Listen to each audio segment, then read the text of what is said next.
welcome, welcome. We are officially recording the meeting for those who cannot attend, and we will have this on all our social media platforms, I assume, at the end of the session. So we have Johannesburg is currently dominating. We've got Joburg dominating. So if you're joining us, please tell us where you're joining us from, whether you, whatever province as well. It would be lovely. So as we get a sense of where everyone is coming from as they join. Thank you. Durban is in the house. Welcome, Non-Tlaganipo. Welcome. Durban is in the house. KZN is represented. Please tell us where you're coming from. We've already welcomed people from Europe. We have London in the house, Sweden in the house. We've got KZN in the house, Joburg in the house, Cape Town in the house. Tell us where you're joining from. Northwest is in the house. So we are all excited, and welcome to Courageous Women Arise, as we're talking about women emerging in leadership. So we're quickly going to start off in the interest of time. Let me now move on. Thank you, ladies, for joining us. Happy Women's Day to each and every one of you. So we're going to kickstart today. So today we commemorate the 1956 march of approximately 20,000 South African women of all races who marched to the union buildings in Pretoria to petition against the country's passed law that required South African defined as Black under the Population Registration Act to carry an internal passport known as passbook that served to maintain population segregation, control urbanization, and manage migrant labor during the apartheid era. The march was led by Lillian Ngoyi, Helen Joseph, Rahima Musa, and Sophia Williams. The women left 14,000 petitions at the office doors of Prime Minister J.G. Straydom. The women stood silently for 30 minutes and then started singing a protest song that was composed in honor of the occasion. Watinta Bafazi, Watinta Imbogodo. Now you have touched the women, you have struck a rock. In the years since, the phrase or its latest incarnation, you strike a woman, you strike a rock, has come to represent women's courage and strength in South Africa. Today, we are standing on shoulders of giants and celebrate these great women who were courageous enough to pioneer this movement. We would like to continue their legacy of where they left off and encourage women to prepare for leadership role in their spheres of influence. With that said, happy Women's Day to every woman in South Africa today, as we continue the legacy of these amazing women who pioneered change in 1956. So today we're excited. We have a packed agenda. I know you're looking at it in like an hour. How is this going to happen, Tshepiso?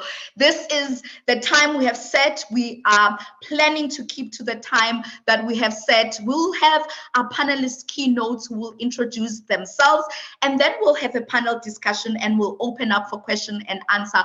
Please feel free to continue to put your questions in the discussions as our presenters are going along. Our producer is waiting to take on the questions so as they can share it with us towards the end. So I'm very excited to be joined by Glynnis Jeffries, Zohakiy, Mbi-Njifor, Mbapeh, and Qaqamba Selikane, who will be sharing their story of how they emerged as leaders. So a bit about Courageous Women, who we are and what we are all about. We are in the mission to support, encourage, and empower women as they courageously arise to birth and facilitate God's purpose in the 7 spheres of influence. Whatever influence you are in, whether you are a full-time mom, you are in the sphere of family, whether you are in ministry, you are in business as an entrepreneur, you are a leader in business and in corporate, wherever you are placed, we are here to help you birth and facilitate that purpose. As we know in the story of Esther, it is said that if you keep quiet at this time like this, deliverance and relief for the Jews will arise from other place, but you and your relatives will die. Who knows? Perhaps you are made queen for such a time as this. We believe that you are made to lead in that area of influence for such a time as this. So this is who we are, to support you in whatever spheres of influence you are in media, in entertainment, in the marketplace, wherever God has placed you. We are here to help you facilitate that purpose. So a bit of historical context before we dive in. Let's have an understanding, because today we're looking into the sphere of business and government. We're looking at women and how women have emerged. We see in the 1800s and early 1900s, women activists fought for equality. We see that transitioning in the 1970s, the feminist movement fast forwarded it into the widespread feminist action. We saw women rallying, protesting hard for inclusion, influence, and equality. In the early 1980s, we see Let's Fix the Women strategy coming up. 1980s programs trying to help women become more confident, visible, and well-networked and assertive. Women act like men and be more superwomen at home. You know that balance. Let's all act like men for us to be able to lead. And in the 1990s, there's been a change in organizations. The women focused on organizational development. Maybe the thinking was, if we change or fix the organizational structure, focus on women in leadership in the boardroom and in the talent pipeline, we will be able to have the voice of women. So let's understand our context. Where are we in South Africa at the moment with regards to women in leadership? I saw this intriguing article written by Nobantu Hlazo Webster when she wrote it for International Women's Day 2023. According to the Business Women's Association of South Africa 2021 Women in Leadership Census, women constitute 23.1% of vice chancellor roles at South Africa's higher education institution, 40% of directorship at state-owned entities, 36.7% representation in the professional services industry, and only 26.9% of directorship positions at JSE-listed entities. While more than 60% of the national government workforce is comprised of women, the most senior positions are mostly held by men. This consistent trend across many institutions in both public and private sectors in South Africa. Quite telling is the fact that the country where 51.1% of the population is women, of 5 democratically elected presidents, not one has been female. With a parliament which has been celebrated globally for achieving gender parity, we have not seen a woman rise to the helm of our government. So this is a sobering stat for us to think about as women. And my big question has always been, yes, these opportunities are there, but how do we prepare for them? How do we make sure that we are ready as women to rise to these positions of influence? And this seminar today, or this webinar today, is meant to inspire us, to encourage us, and to charge us to take on these opportunities of leadership. Without any waste of time, I am excited to introduce our guests who will be sharing their opening remarks around how they emerged as leaders in their different spheres of influence. As I've already said, I'm joined by Glynnis Jeffries, who is in the sphere or the mountain of investment and finance, and she will be sharing her journey with us. I also have in my panel, I have Qaqamba Selikane, who is in the construction industry, and she will share her influence and her story of leadership. And also, I am joined by Zohakiy Mbi-Njifor Mbapeh.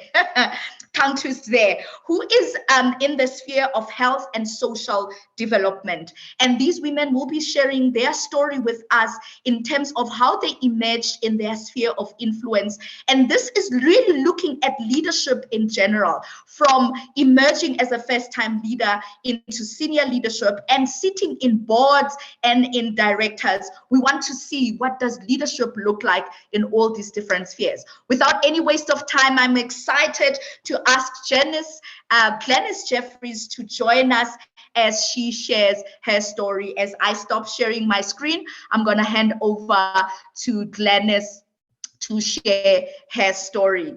Over to you, Glynnis. Thank you so much, ladies. Please continue to put your questions on the chat as we continue with our presentation. Over to you, Glynnis Jeffries.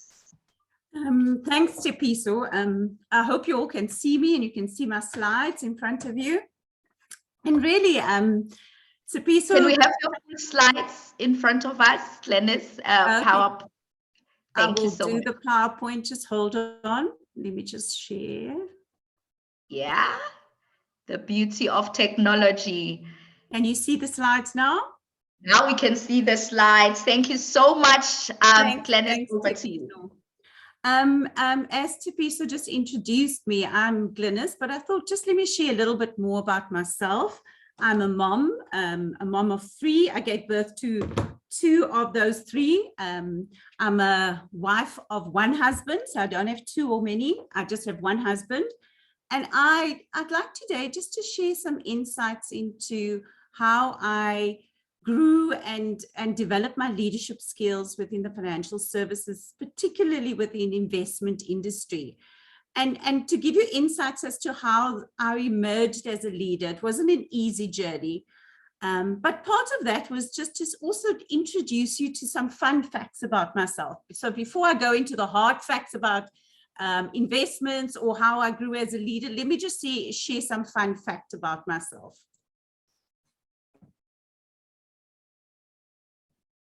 So Tshepiso said, listen, Glynnis, share something different about you that somebody might not know. And one of those things is that as I was growing up as a young girl, I always wanted to be a gymnast. I don't know if any of you know Nadia Comaneci. She was one of the gymnasts many years ago when I was growing up, and I saw myself as a Nadia Comaneci and play and going into the community park and doing my gymnastic tricks in the park.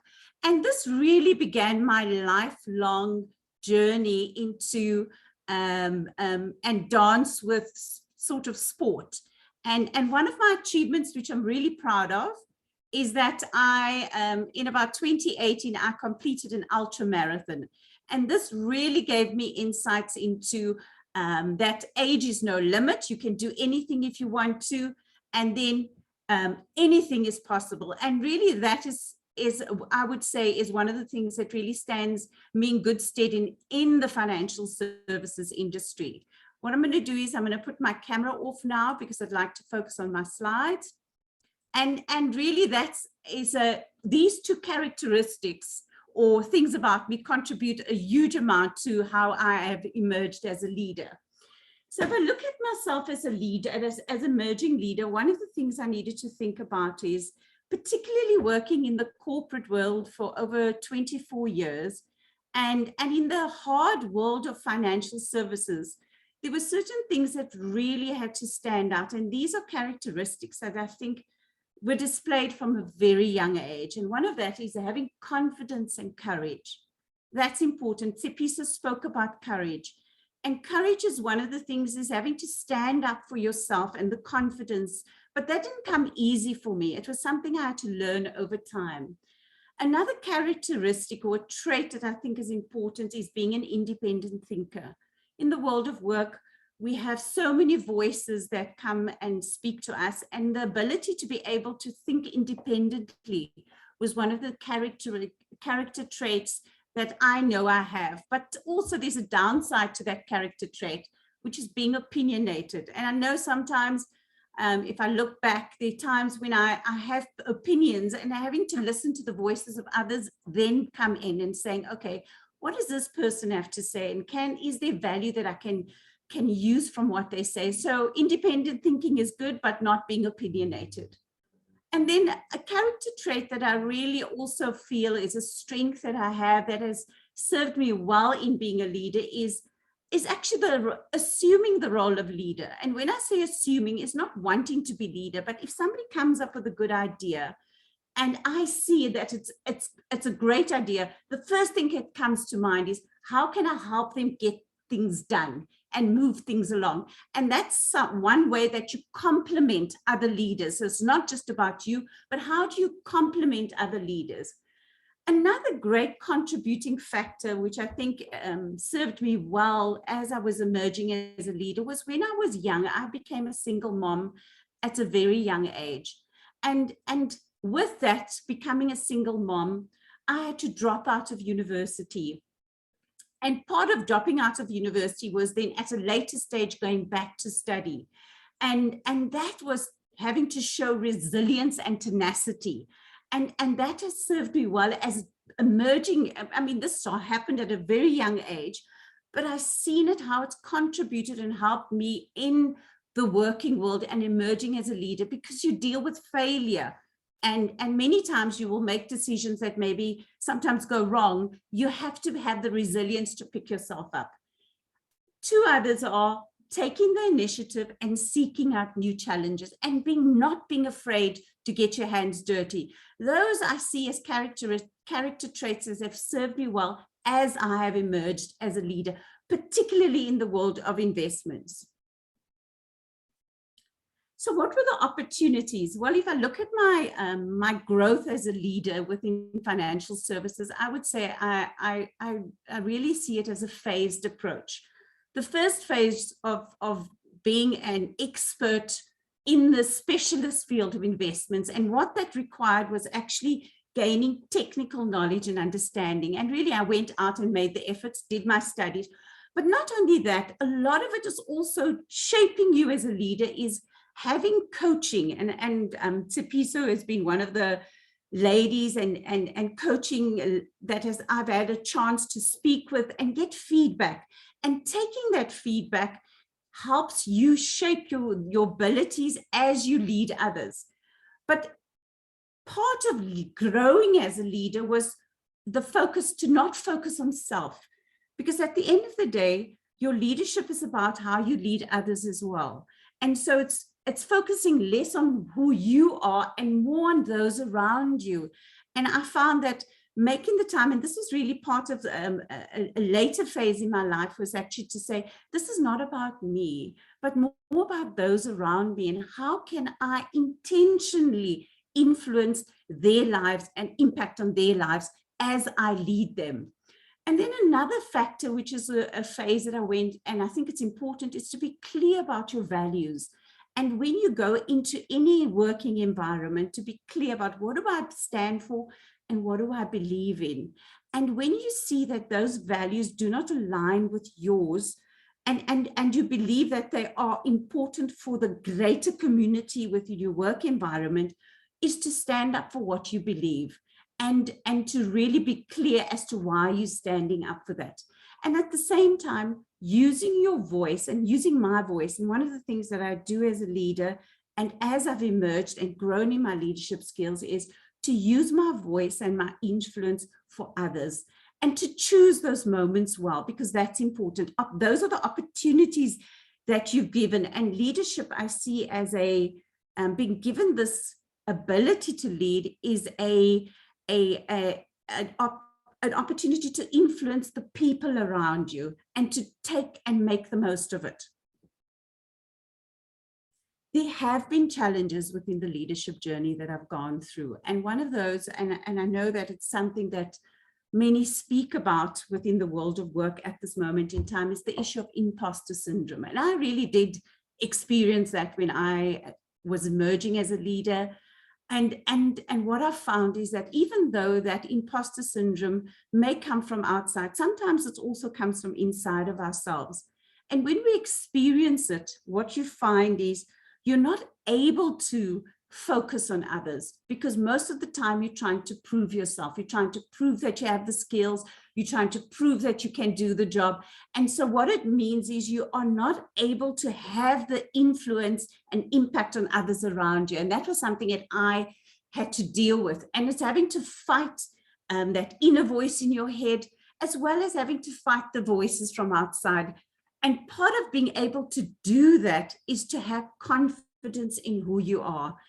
And as I said previously, as you emerge as a leader, part of that is actually going through some form of coaching and also getting feedback and develop and be clear about what are those confidence, those traits that you have, as I mentioned, knowing that you're confident, knowing that you have the skills, knowing that you have the abilities to do it. So the confidence came from knowing who I am. And then also knowing whose I am. I know Tshepiso alluded to, Esther. And for me, as Glynnis, my faith, being a Christian, stood me in good stead, because to me, it's knowing that I'm a child of God. He's placed me in this role and position for a reason. And that gives me my sense of identity. And also being clear about where I'm going. So what is it that I want to do? I want to influence and impact the world, not just me, Glynnis, and it's not just all about me, but to use my voice and my influence to benefit the environment that I'm in and the community that I serve in. So to me, that even though these challenges came, these challenges forced me to take a look inside and say, okay, Glynnis, who are you? Whose are you, and where are you going? So finally, if I were to say, one of the questions was, what would I wish I knew earlier on in my my leadership career? I would say, I wish I'd focused more on leading with intention and not focus on self, but to really think about others. And secondly, was to acknowledge that there are fears, but these fears are not limitations, fears that maybe I'm not good enough, to overcome those fears and to say, not focus on you, but to think of others. And being authentic is also important. And when I say authentic, it's okay to be vulnerable with those around you. It's okay to allow people into your world, and also to create the space for others to be vulnerable and authentic in the working environment. Another key thing I would say I wish I knew earlier was to learn to say no. I'm one of those that takes on a lot. As I said, I take on new challenges, but you also have to manage yourself that you don't end up being burnt out.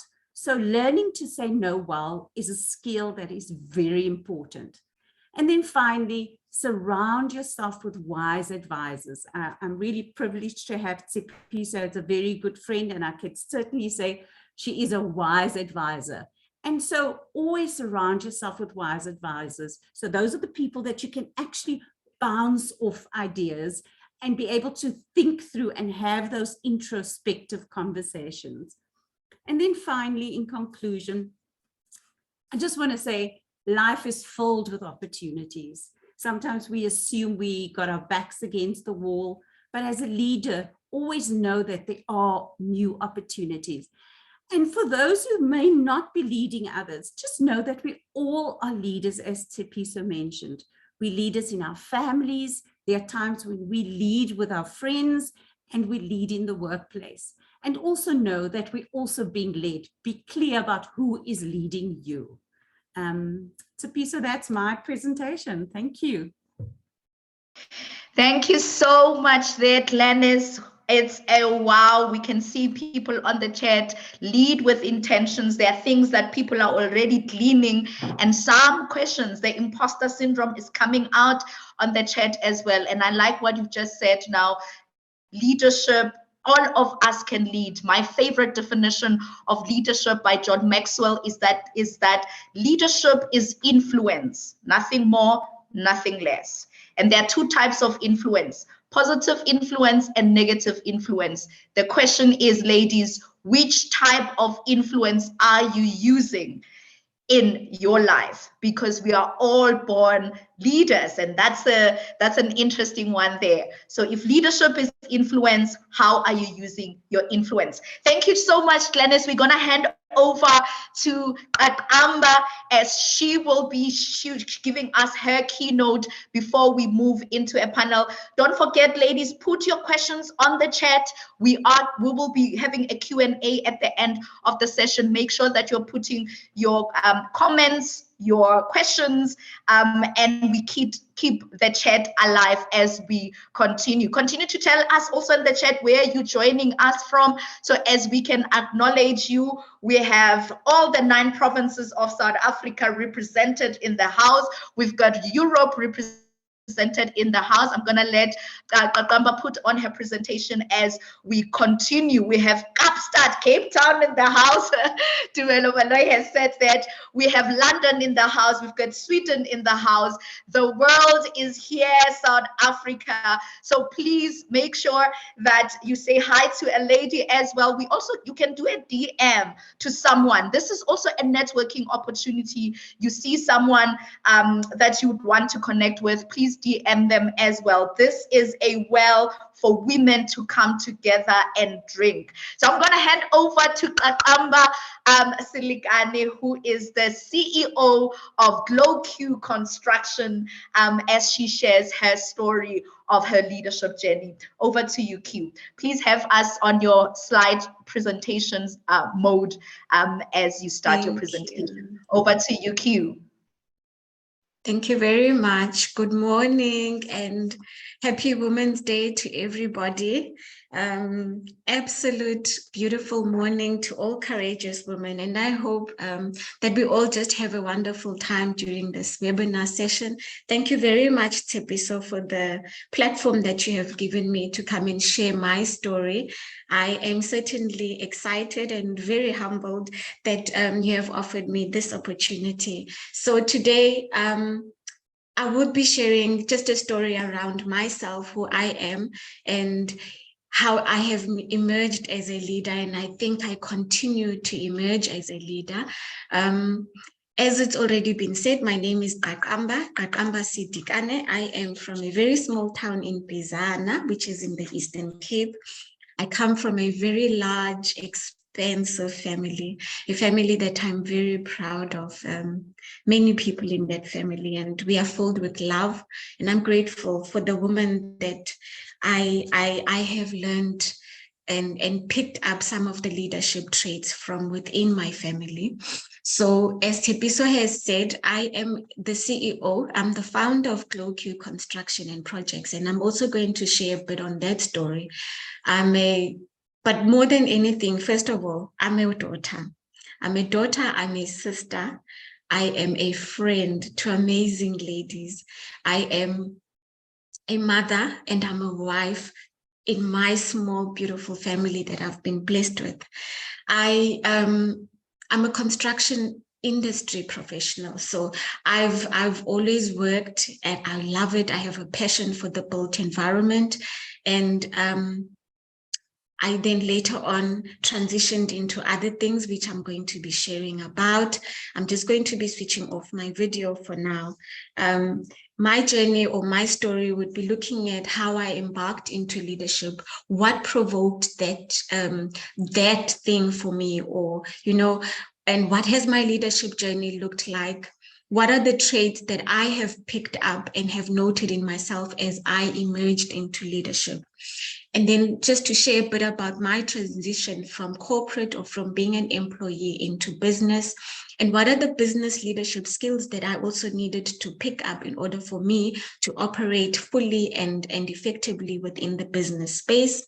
I'll share a bit on the lessons that I have learned, and obviously inspiring change for all of us to be agents of leadership, developers as well, not only developing ourselves, but to develop others into leadership. And so my story of feeling less than is really what sparked my journey or my initiative or my intention to go and delve more deeper into understanding myself. So whilst I was in corporate, I had pivotal moments that compelled me to embark on a very transformative leadership journey. And some of those moments, which are often rooted in the feedback that I received from my superiors, they triggered a deep introspection and fueled my determination to know myself better. And so it's been tough to get to know myself, but it's also been it's a beautiful thing, and I'm proud of myself for being so intentional about embarking on this. And so what my leadership journey has looked like is that I've used the feedback from my superiors. While at times it was challenging, it served as a powerful catalyst for my leadership journey. There were instances when I was advised to change who I was in order to fit a certain mold or conform to perceived leadership norms. This feedback initially left me feeling uncertain, and I questioned my identity as a professional.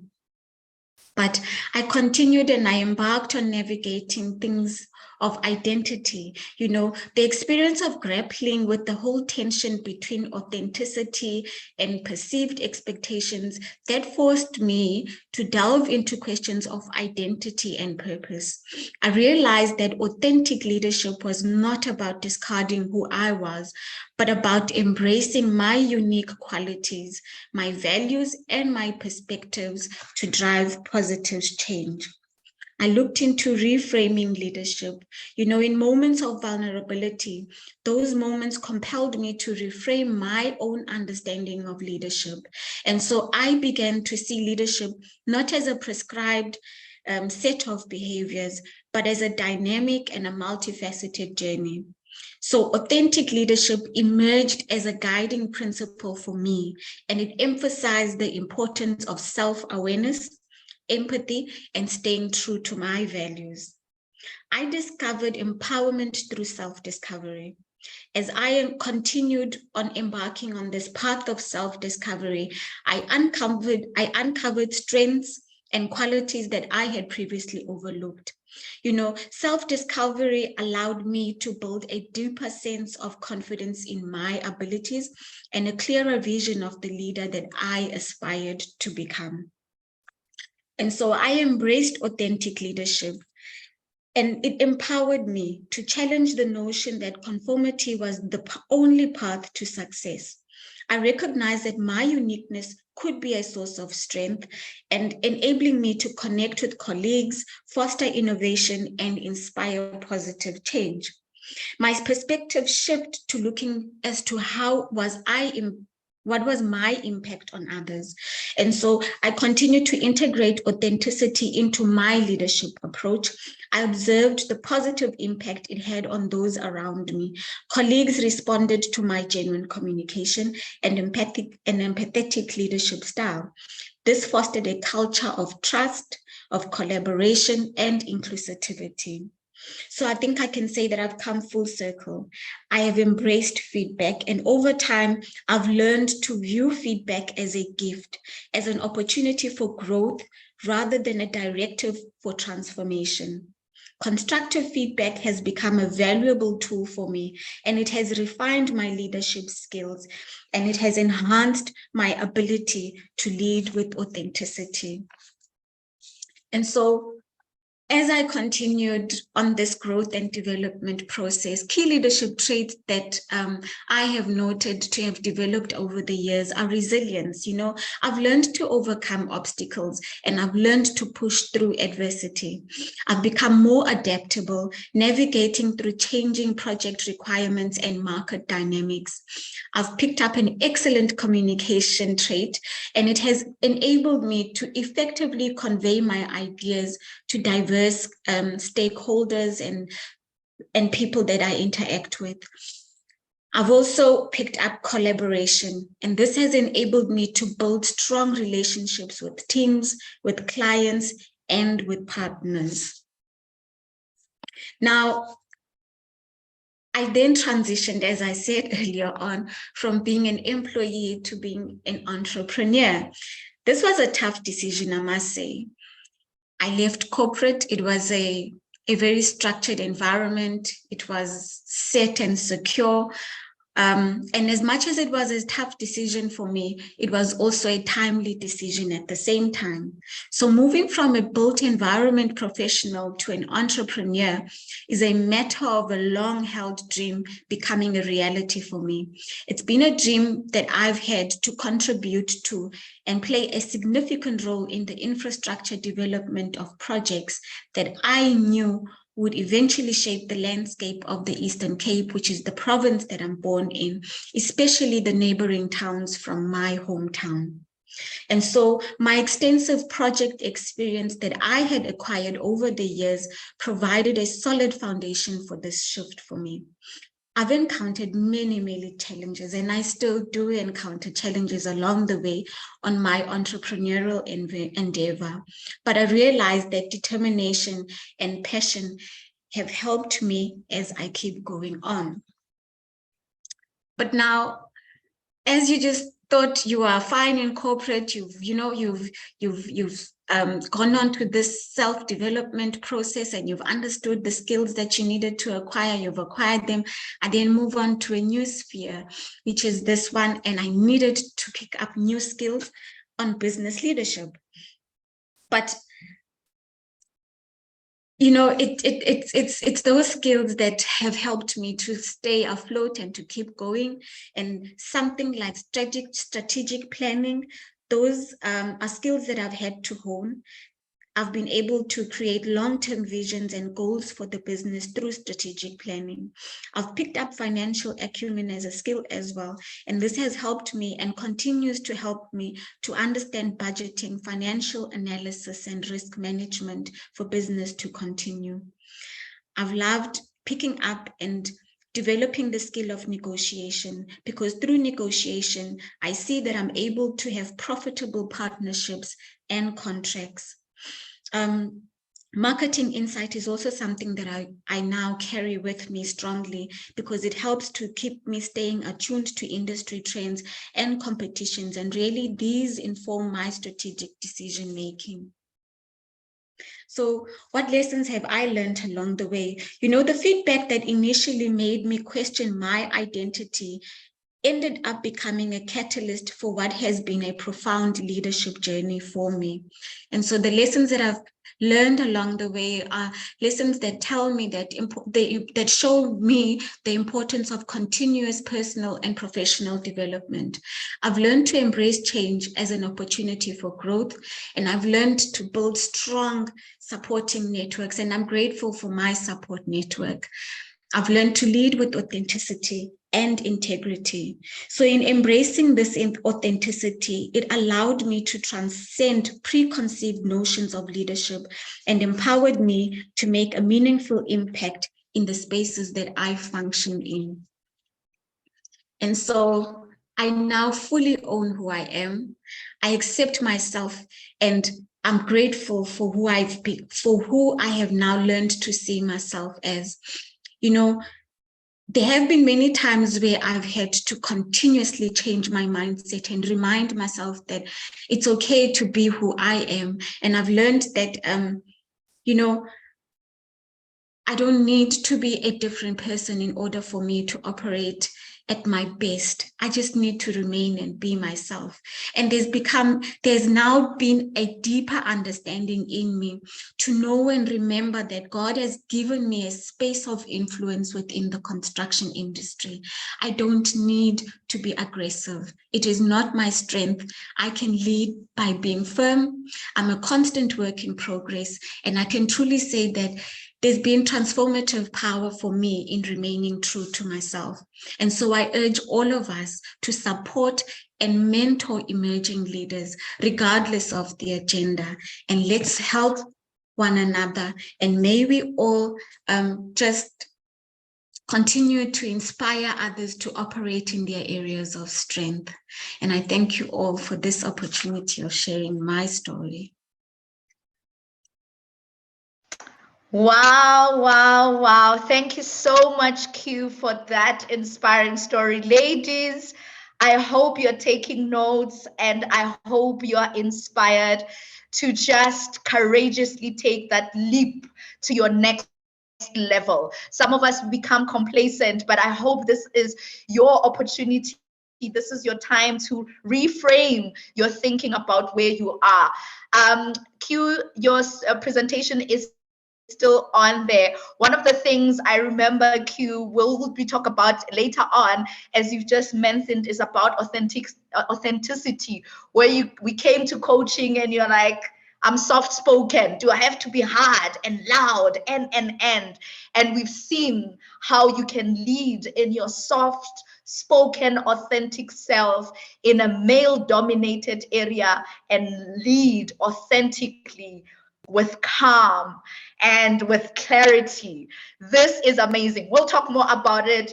Thank you so much, Q, for that presentation. Now I'm going to hand over to Zohakiy Mbi-Njifor Mbapeh, who is the CEO of Endless Life. And she sat on many different boards, or she sits in many different boards, and she's going to tell us what does a leadership look like at the top. At the top. What does leadership look like? What are some of the giants she's fighting there at the top? They say the higher you go, the colder it becomes. And so she is playing in that space. We want to hear her journey of leadership. Ladies, let's welcome Zohakiy as she will be taking the stage. Continue to put your comments on the chat, put your questions on the chat. Let's make this alive. You have access to reaction buttons as well if you can, but let's keep conversations going and let's ask our questions as we move along. You can put it on the presentation mode there for us, Zohakiy, as we let you have the stage. Over to you. Wow. Welcome, everyone.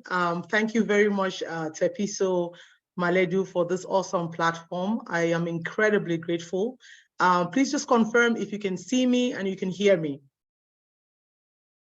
Yes, we can see you and hear you. Okay, perfect. So in a minute, I'm going to shut down my video, and please excuse the huskiness in my voice. I'm of course trying to be a bit sexy and spicy, but I have a cold. Okay. So from time to time, if I blow my nose, please just indulge me. I woke up with a really bad cold this morning. So let's get into it. So who am I? Firstly, I just want to clarify the transition in names. If you know me, you would have known me as Caroline Zohakiy Mbi-Njifor for the longest time. That's still who I am. However, I would like to be known going forward as Zohakiy Mbi-Njifor Mbapeh, right? That is who I am. That's my next journey of transcending and transformation. And so let's get that clear. But that's from my name perspective. But who am I as a leader?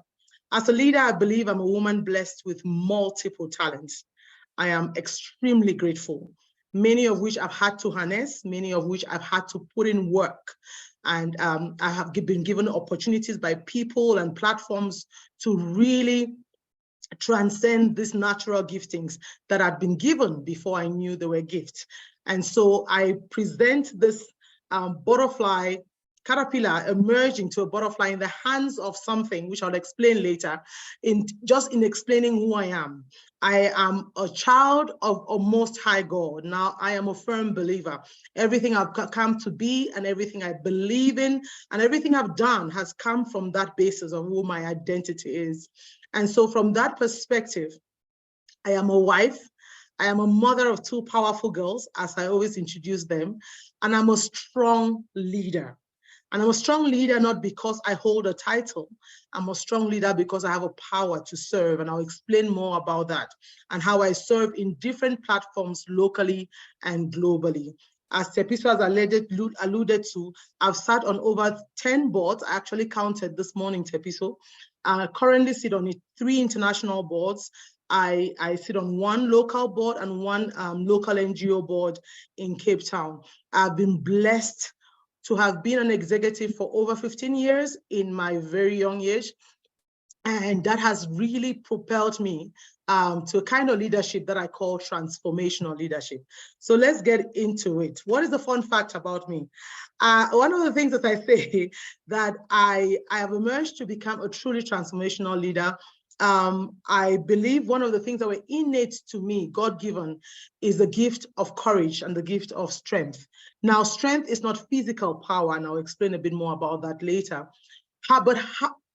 Having said all of that, One of the things that I struggle with, and I wanted to be vulnerable this morning as I share a fun fact about me, is that that is my dog. His name is Gaps.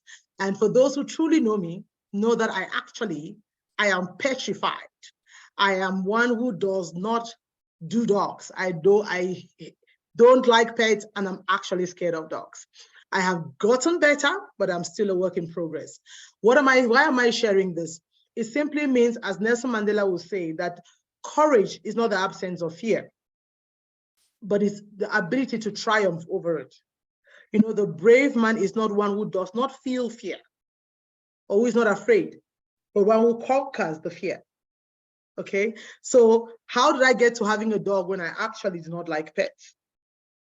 It was in the zeal to conquer the fear. So that's a fun fact about me. That gives you a perspective of who I am. The fact that I am a do or die kind of personality. And I believe that over the time I've had to harness that in different spheres, and that has really propelled me to who I am now and where I believe I'm being taken to.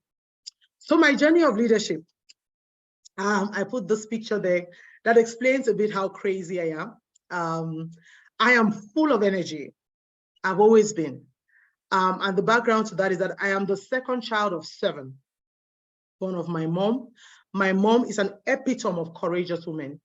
A fourth grader in one of my public keynote addresses, you'll find on YouTube, I think on the family firm conference.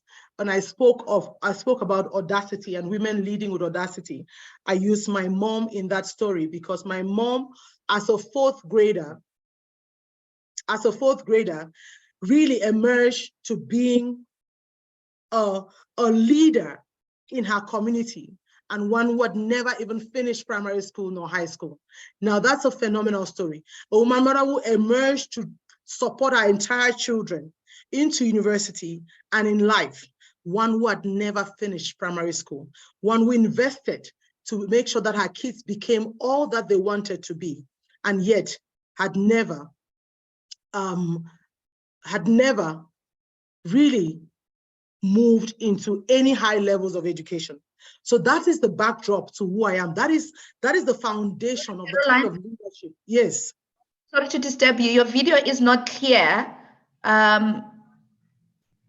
I think there's a line that's going across your video. Do you want to just...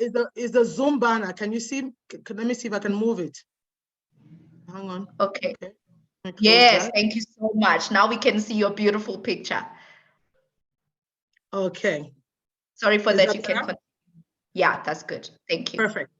So I was explaining about my foundation to leadership, and as I began to unpack this a few years ago, I realized that I had no choice.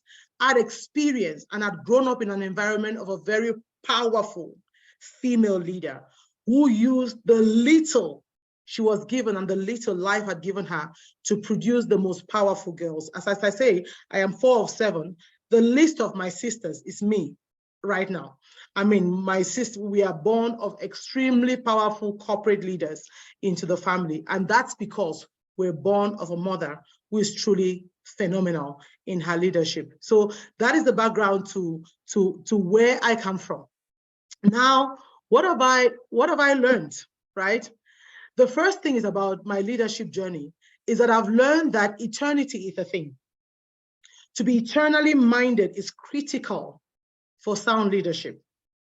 It's critical for sound leadership. And what do I mean by that? And I've tried to break this down, right? Because I like to break things down to ensure that when you go back, you can have little points that can trigger memory. If you learn nothing else, remember that eternity is a paradigm for strong leadership. And E stands for being exuberant. You know, if you're going to be a leader, when you enter a room, many leaders, you need to be able to first bring energy, sustain energy, and pass on energy. That's exuberance. You need to be tenacious. Now, it's not about personality. As you heard my colleague Qaqamba mention earlier, she's a gentle giant. Now, I'm a loud, obvious giant. So you have to be tenacious. You have to be the courageous one to be a leader, to lead people, to influence, to serve. You need to show up as tenacious and courageous. You need to be enthusiastic. You need to be earnest. You need to be true to who you are. She spoke about authenticity. So that can never be overly emphasized. You need the ability to be true to who you are. You need to harness that. But to be true to who you are, you first need to know who you are. Then the R is that you need to be relentless. In the modern business sector, we talk about grit in business. We talk about dedication. We talked about hard work. These are all qualities that comes with a paradigm of eternity. You need to be nimble, which means you need to be able to do much with little. You need to be agile. That's where agility comes from, right? We all know that we have been given a little for us to produce much. So all the qualities we have is a deposit for us to do the impossible with the life that we've been given. You need to remain innovative and ingenious because you have limited time and a limited resource. Now, there is no excuse, whether you were born with much or you were born with little. The question is, the reason why an eternal paradigm is necessary is that whatever you were born with, what are you going to do with it? That is the way innovation and ingenuity comes in. You need to constantly reinvent yourself. And so, obviously, in the course of reinvention, that's why I'm now called Zohakiy, because I realize that there are mountains to climb, there are levels of global influence for me to achieve, and I need to do that in my truest self. I think a lot of my previous speakers have spoken to that. Then what does the T stand for? For me, it's to be tender and compassionate. Love is a thing. It's possible to lead with utmost love, tenderness, and compassion to people, which means you're willing to understand people for who they truly are, not just how they show up. And that takes time. That takes the willingness to be willing to invest time to understand those you lead, to understand those who you work with, to understand your stakeholders, your partners, your investors, whoever forms your stakeholders. You have to spend time with a zeal to understand, be intentional. I think my colleagues have already mentioned that, about understanding and loving people as they are. Okay, that is a critical paradigm for really achieving high levels of leadership. COVID era showed us that the most compassionate of leaders retained most of their staff during this COVID period. And then there has to be an unquenchable yearning to remain as a global leader, which means that you have to constantly get better in transformation, in learning, in ambition, in dreams. You always have to be perfected. You have to get clearer and more precise, right? The clarity has to be equipped to grow as a leader. And so before I go any further, I wasn't timing myself, which I should have. I want to play this little clip. I'm going to stop my share and play this clip which very well explains most of what I would present this morning. Let's get to it. Let me know if you can still see my screen.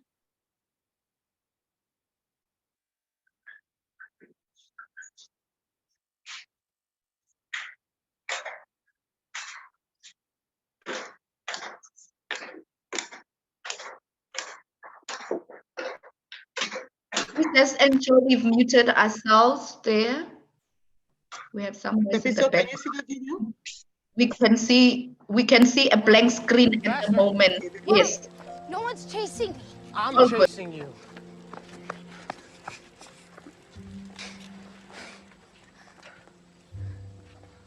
Can't do this, Pete. I'm not like you.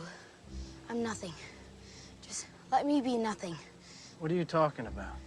I can't make a track team. I didn't even know why you Yes, you can. If you could take it, you can make it. What? If you can take it, you can make it. All right, you train, you fight way harder than those other guys, and you win. You get out from under them. Or you keep going the way you're going and you end up as a bum in the streets. You could do this, Lou. Just gotta believe you can. I don't believe. I do. Come on. Andiamo. Forza! Va bene.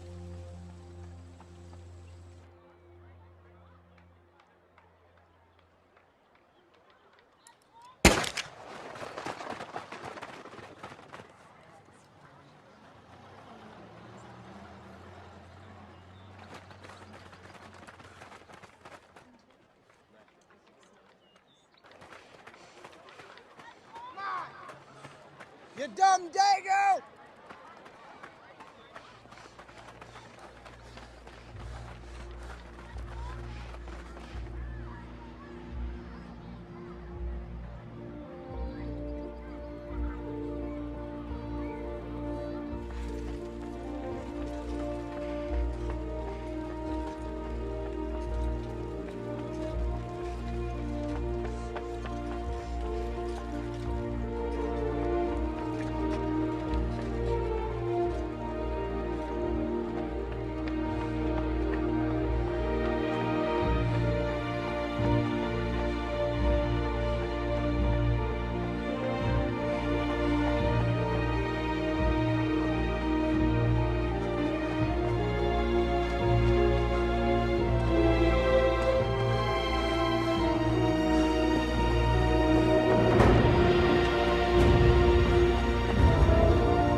Boy, oh boy, can that guy fly.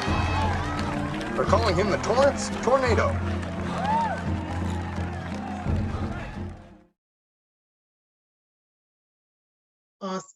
So in the quest for our journey to leadership, we will have to reinvent ourselves. We want to move from one level to the next.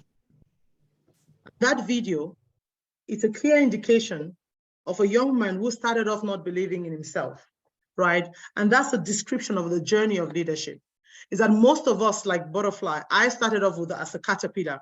I believed that I was born a leader because I'd experienced the kind of my personality and my traits. I understood them from a very young age.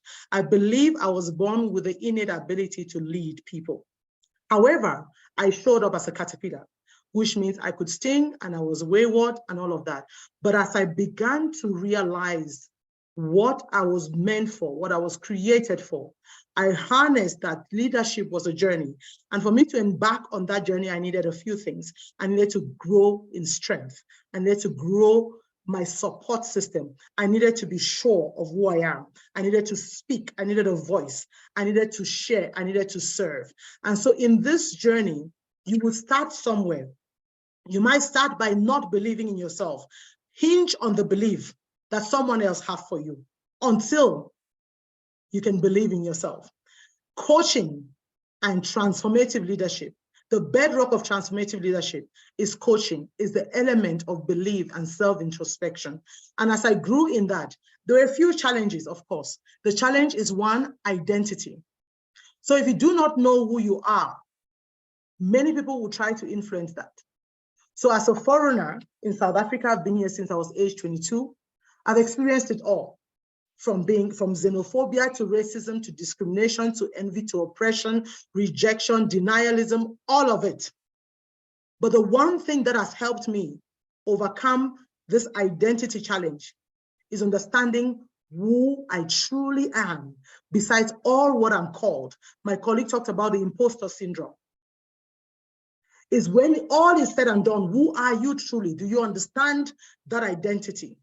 And when you understand that, how are you growing into it? The next challenge is this challenge of growth. Is that either you're ill-equipped, you're not ready, and therefore society and your workplace will challenge you. I sat on boards where I'm the only Black female and foreign. Now I don't fit BE, triple BE, I am so not a fit for so many things in South Africa. So the question is, how do I continue to be relevant? I had to make sure that in the growth challenge, I am a differentiator. How do I differentiate myself? I differentiate myself by my degrees. I differentiate myself by my growth. I differentiate myself by my ability to transform both emotionally, spiritually, in everything I do so that I stick out. I reject stagnation. At every point, I reject stagnation. Whether it's not about titles, it's about identity, growth, and transformation. When challenges come, how do you pivot failure? Glynnis talked about pivoting, where you failed. I almost failed personally, and I failed in business. But the question is, once you fail publicly, how do you pivot from there? How do you ensure you're not stuck? How do you grow in agility? How do you nullify excuses? Now, we always know this great saying that says you can have excuses or you can have success, but you cannot have them both. Many other foreigners can say, well, South Africa is hard for foreigners and all of that, but I've never been one of them. I've never been one of them. I believe there are mountains to climb and there are valleys to feel, and we can lead by example. So what have I learned? This is what I've learned. That ultimately, I know my host said, leadership is influence. While that is true, before you can achieve influence in leadership, here is the tool I believe. Leadership is service. Leadership is the ability, the more people you serve, the more your influence. So how do you serve? You serve by commitment to your own dreams. In the clip I showed you, that young man, from when his brother said, I believe, if you can hinge on my belief, we can do this, is that she committed to the dream and trained a lifelong journey, commitment to his own dream, to serving and serving others. Leadership is a commitment to serve strategically. First, you have to serve at a massive low level and stand out, and then serve at a strategic level. Leadership is a commitment to then grow to a level of serving tactically. At a board level, I've learned how to have a long-range view, that when my colleagues on the board, nobody can perceive me at any point in time as irrelevant, because I bring something to an organization that even though I might not be a chartered accountant, I am relevant financially, relevant strategically, relevant in organizational development, relevant in business and enterprise development, relevant in so many sectors that my skill set and influence can never be ignored. So you must be willing to serve tactically with a long-range view. So what then would I say is the critical components that you need as a leader? You need to commit. You need to commit to your own development. You need to commit to your dreams. You need to commit to your aspirations. And I think Qaqamba spoke about this already. You need to be willing to cooperate and collaborate with multiple stakeholders and multiple people. The ability to which you can influence people is the ability to which you are willing to cooperate and collaborate. And finally, but certainly not the least, you need to believe and believe again. Believe that you can, believe in other people, believe in what you're dreaming of and what you're believing for. Believe that there are greater heights to achieve. There are greater heights at any point in time. And there are different kinds of flights, right? Different kinds of airlines, different kinds of planes. And my attempt here is to say, as I close, that you determine the heights you achieve in leadership by the kind of plane you become. You can be a small jet, or you can become a Boeing 727 and fly to the heights that you never imagined could be attained. And it is possible. And so with that, I hand over back to Tshepiso for questions. Thank you. Wow, wow, wow. What type of plane do you want to be, ladies? We are raising courageous. This is our time now. I'm going to ask all my guests to join me and have their videos on as we move on to the next session. I know in the interest of time, we will not have an opportunity to answer all the questions that you have put up on the chat. We'll probably just take two questions that were direct to our speakers, and also just the courageous question, because we are a courageous movement. We are allowing women to rise up courageously. And now an interesting definition of courage really that we have adopted is courage is doing something you are afraid of. What is that thing that you are afraid of, that you know you should be doing or you should have started doing, right? Because as the speakers have already said, it's really, sometimes it's taking that fear and approaching it. So in the interest of time, we're just going to quickly jump into the questions that are coming from the chat before we close off our session.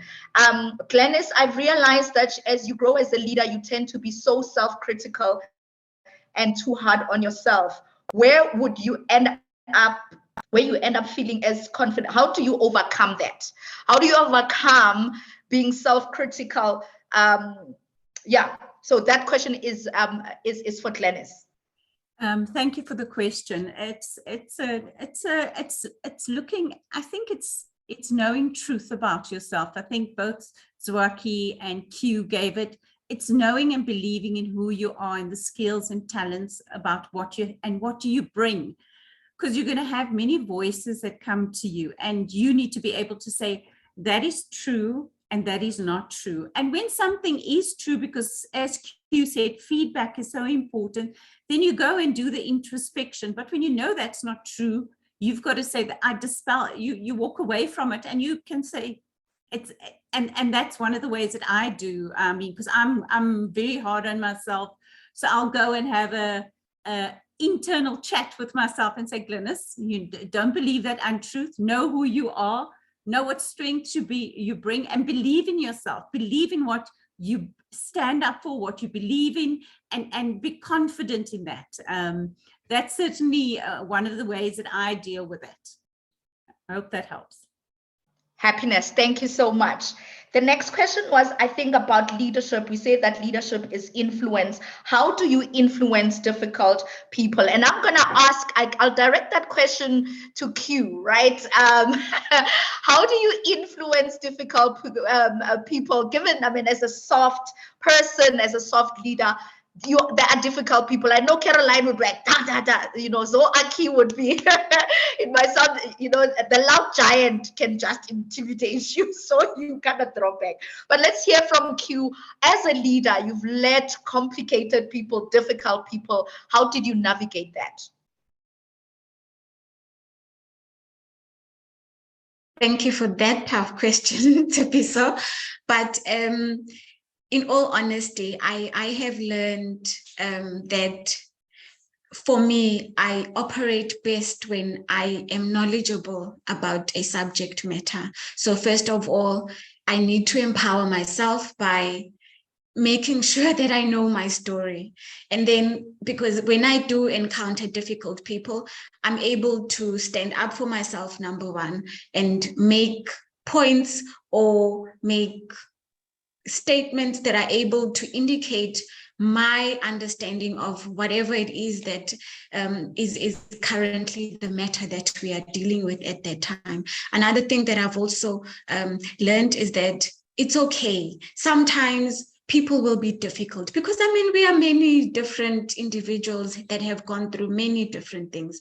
So sometimes I encounter difficult people who are just difficult because they choose to be difficult people. But over time, there's nothing that I respect other than time. I respect time because if I'm knowledgeable about what I am doing, if I know what I'm doing, and if I continue to develop myself on what I'm doing, the results will prove that there is no need for you to be difficult people. And of course, that does work on you mentally sometimes, because it can be difficult continuing to work with people that are difficult towards you. Whatever it is that you do, there's always pushback, but I think that's when now your resilience and putting your head down and continuing to do what you know you should be doing, over time, it does earn the respect. And I've seen that for myself, being the gentle giant that I am. Thank you so much, that for Q. There's a question there on the chat. Zohakiy, how has the diversity changed in the room because you are there? Yes, that's a nice one. How has the diversity changed because you are there? Yeah, absolutely. So yeah, I think one of the things that we need to acknowledge and be intentional about, again, is about really ensuring that when a door opens for you, as others would say, when a door opens for you, make sure that that door remains open for many others after you by your track record. You know, knowledge is good, but applied knowledge is even better. So diversity has worked for me because, truthfully, every door that has opened for me as a Black African woman, that door has remained open for many other women, whether they came in as a cleaner to the level of being an actual employee within an organization that is actually doing work, not just cleaning the office, or being in boards, whether within my own family or within my circle of influence. I believe that diversity is very important, and diversity is not just about having representation in the room. While that is also very important, is both in diversity in skill set, diversity in energies. As I said, you know, Qaqamba and Glynnis are more gentle people. I am the break down the door, bring a hammer if we must kind of personality, right? So you must ensure that you are able to bring others, mentor, and introduce them into new platforms. That is our responsibility as women in leadership, is to ensure that wherever we are positioned, we are not the last. If you're the last, you failed. Lift as we rise. I think I need to learn something from Zohakiy there. Awesome. Can please, yeah, people mute yourself there. We lift as we rise. That is the spirit there that Zohakiy is saying. That's how you bring diversity. We lift as we rise. Ladies, we don't have enough time. The chat is going crazy, and there's lots of questions coming up, but I'd like to wrap it up here. I don't know if there is any other agent question, but I think I'd like us to wrap it up with a courageous question, really to just for my guests to share their courageous moment. What is that courageous decision that they had to make? I'll start with you, Q. I mean, you are in a male-dominated industry, as we know, in construction. And what took, I mean, we want to know what courage did it take for you, or what that courageous step did it take for you to step into construction and transition from working for a corporate to being, running your own business? How are you showing up in this male-dominated space? Your courageous answer. You know, fortunately, I studied construction management, and by virtue of that, by the time we were graduating, there were only 2 females in my class. So I've always been surrounded by males from the time I was in tertiary until now that I'm working. So as intimidating as it can be sometimes being around many men who have various egos and power struggles, I've felt secure within myself being around them. But as secure I have felt in myself, there's been moments where I've been challenged so much, and the kind of challenge that makes you feel like you don't belong in this room. And it's the work that I have done on myself. I've worked on myself. I've worked on my self-identity. I've worked on understanding who I am and what I do, where I stand, that this is my area of influence as well, as much as I'm different from them. And so I think having that understanding of my own identity has given me the backbone to stand and face the challenges, or to face the pushback from some of the people that I have engaged with or have encountered. And so I guess for me, being brave is something that I have learned is secondary to me now. I have to be brave. If I'm not brave for myself, I'm going to be pushed out into the sidelines, and then I'm lost again. I have found myself, and I don't want to lose myself. That's beautiful. Thank you so much. I can see people are asking if we're going to have the recording. In order for you to have the recording, please make sure that you send us an email so as we can have your information on CW, which is Courageous Women cwarise.info@gmail.com. If you really want to have this recording, please make sure that you send us an email, cwarise.info@gmail.com. I can see if people want to leave and they want more information there as well. So as you can have the recording, please make sure that you send us an email, cwarise.info@gmail.com. Happiness, in case we cannot capture everyone's email, if you also want to be part of this community. Let's ask our last questions. I really want us to wrap up now and close up this session. I'm gonna now hand over to ask this question to Glynnis. Given that, as women, we go into corporate, we go out, we go in, we go up. The question here for me is, how have you stepped out of corporate for some time and you stopped back into it? How did you courageously go back, take your career where you left it and be able to move on, right? Because it takes courage to say, I stopped my career, I'm out of corporate, now I'm going back to corporate again. Because there could be women, because you give birth, then you come back after maternity leave. How do you come back into corporate courageously? That's the question. I think how I did that courageously, it was, as you said, courage is facing your fears. There was a lot of fear because you think that you're not relevant anymore. But I think for me, the one thing is that when I stepped out, I always kept the relationships going with people in the industry. And I think networks are so important. And holding on to those networks, and that's one of my strengths, is I have a good network, as well as I am good at building relationships, and that stands me in good stead. And also, just because you're out of the industry that you've been part of, doesn't mean you can't contribute to the industry from the outside. And I did that. I was 6 years actually out of the industry, but I kept that network going. So what it meant is that I consulted, even though I wasn't working full-time, I consulted, I did, training and development, and I kept the network going. So that's an important part. So if you leave, don't let go of the network, because you never know what will happen at a later stage. And going back in, it was almost as if I didn't stop, I didn't leave, because the relationships were still maintained. So I think managing your relationships and and it must be authentic. I think Q, you said it, and Z, authenticity in relationships is so important. And that's what I did. Thank you so much there, Glynnis. Keep your network alive, and that's what Courageous Women Arise is all about. It's a community of women who are supporting and encouraging each other as we navigate leadership influence. Zohakiy, give us a last perspective around courageously leading. We want to know, what is that courageous decision you made as a board member, where you are like, this is one of the most courageous decisions that you have made as a board member. We're doing something that we're afraid, ladies. Remember, courage doesn't mean that it's the absence of fear, as Zo has said. You are still doing it.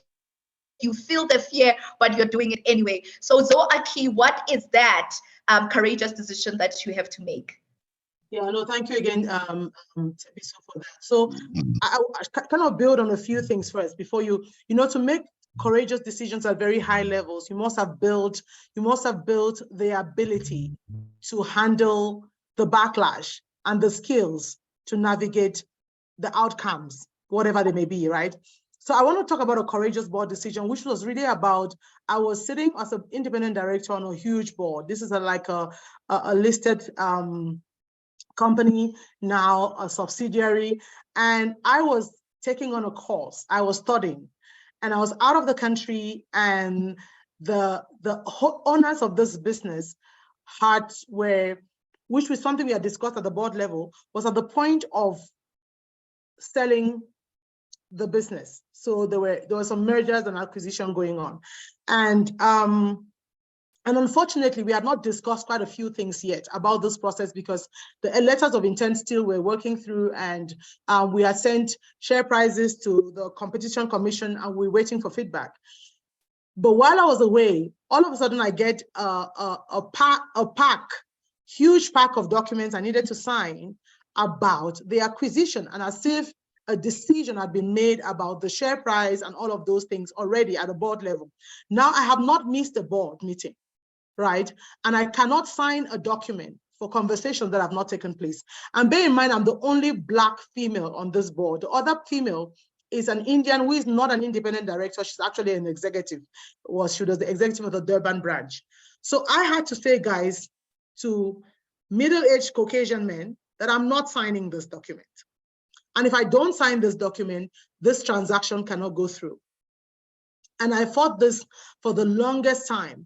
And I got all kinds of calls. In fact, I got a call from the holding company CFO, who kind of gave me an insult, like, why would you be holding up a transaction? I'm like, if you want a board and you want board members, I don't do tick box exercises. I'm not a board as a figurehead to sign whatever you need.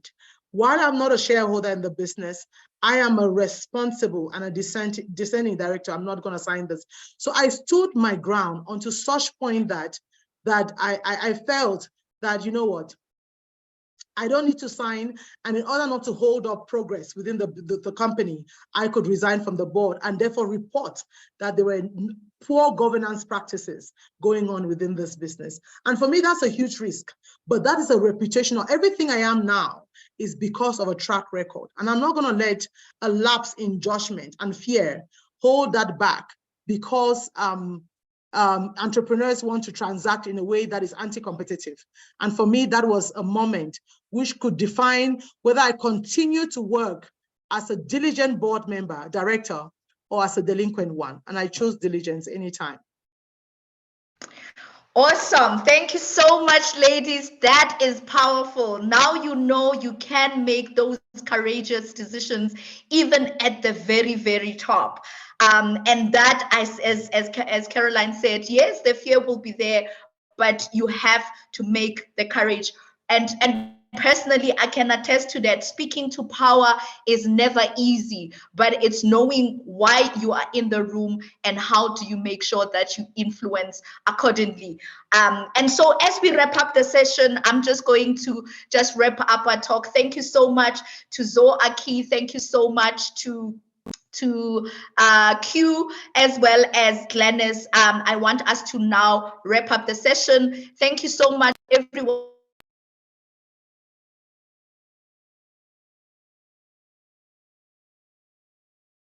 Tshepiso, you're on mute. Tshepiso, you're muted.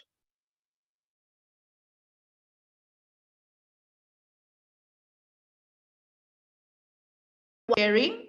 There we go. Let me stop sharing again. I was sharing my screen. I needed to untick something. There we go. Share. Can you still hear me? Yeah. Happiness. So this is all our events coming up. We meet everyone. If you want to be part of the community of Courageous Women Connect, as we say, we are encouraging women in the 7 spheres of influence. You are in education, you are in family, you are in media, in entertainment. We are raising an army of women that are courageous to, take on leadership positions, but to also facilitate God's purposes wherever they are faced. We meet every month. Our next Connect session will be the 26th of August, and we will be talking about audacity. If you've seen Caroline a bit, now you can see her in her fullness. Please make sure that you can join. And we're going to have our annual summit on the 4th of November 2023. So that is also coming. We also have affiliate organizations that are running different events. If you already are running your own organization and you want to be affiliated with us, please make sure that you send us an email there on info Gmail account. I just want to make an announcement of one of the affiliates that we have that will be running an event in Cape Town. Quickly, let me just make sure that I have that invitation. Yes, we have an event happening. Please join the first women-led startup competition in Africa launch. The Women Startup, it will be in Cape Town on the 29th and the 30th of August. If you are in Cape Town, please make sure that you join Women's Startup Competition happening 29th, 30th of August. Make sure that you just register for that, or you can send us an email if you want to know more about that. We also have an event that is led by Caroline as well under the Family Sphere that's happening the 1st of September, if I am right, if I'm good on my dates there. And it's really looking into how to overcome betrayal in marriages, because these are real things. So we are talking 7 spheres of influence. Wherever you are placed, we encourage you to partner with us so as we can do affiliate marketing for the work that you are doing. Ladies, thank you so much for joining us today. Thank you for joining this amazing network. Thank you for spending time with us as we celebrate Women's Day. I'd like to close with this last quote, this African quote that says, if you want to go fast, go alone. If you want to go far, go together. And that's what Courageous Women Arise is. We are going far together. Thank you so much for joining. Join us on the 26th if you have time for our session. Thank you, thank you, thank you for everyone joining us from all over the world. We love you. We appreciate you. See you again in our next event, and follow us on all social media platforms. Thank you, ladies. God bless. God bless. Thank you, thank you, thank you. Thank you. Bye.